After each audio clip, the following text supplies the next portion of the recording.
আমরা এখন Chandannagar heritage museum, Rashbehari research institute আর রাধানাথ সিকদার হিমালয়ান মিউজিয়াম। তা আজকে আমরা রাসবিহারী রিসার্চ ইনস্টিটিউটে আমরা এই কারণেই আসবো, আজকে রাসবিহারী তিরোধান দিবস 21শে জানুয়ারি 1945 সালে আজকের দিনেই রাসবিহারী বোসের তিরোধান হয়েছিলেন, মৃত্যুদিন। এইটা চন্দননগর স্টেশন থেকে সোজা আসছে, এসে জিটি রোড ক্রস করে 3টে বাড়ি বিল্ডিংয়ের পরেই, আর এই রাস্তাটা সোজা চলে গেছে আমাদের উর্দিবাজার হয়ে, ডান দিকে ঘুরলেই কোর্ট। আর এটা আগে আমাদের এখানে এক্সচেঞ্জ ছিল, এখন তো এটা ইয়ে হচ্ছে ড্রিম রয়্যালের LLP আর কি, প্রিমিয়াম অ্যাপার্টমেন্ট। বাহ, 2 and 3 BHK।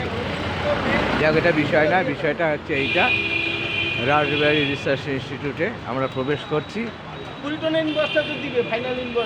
এই এটা টোকিও থেকে সম্প্রচার হয়েছে ডাইরেক্ট, সেটা আমরা দেখলাম। রাসবিহারী সম্বন্ধে দিল্লি থেকে লোকজন এসছে, এখানে দেখতে পাচ্ছেন। বসন্ত বিশ্বাসের এটা নাতি, তরুণ বিশ্বাস।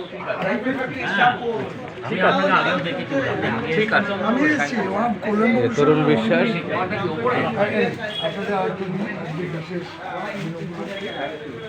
এখানে সবই আছে রাসবিহারী সম্বন্ধে। Rashbehari research institute.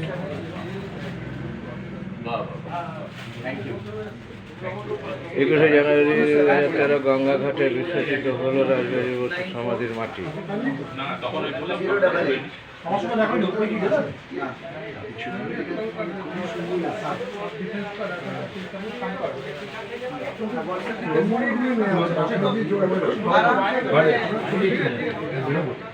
It was the first victory of an Asiatic country over Western power.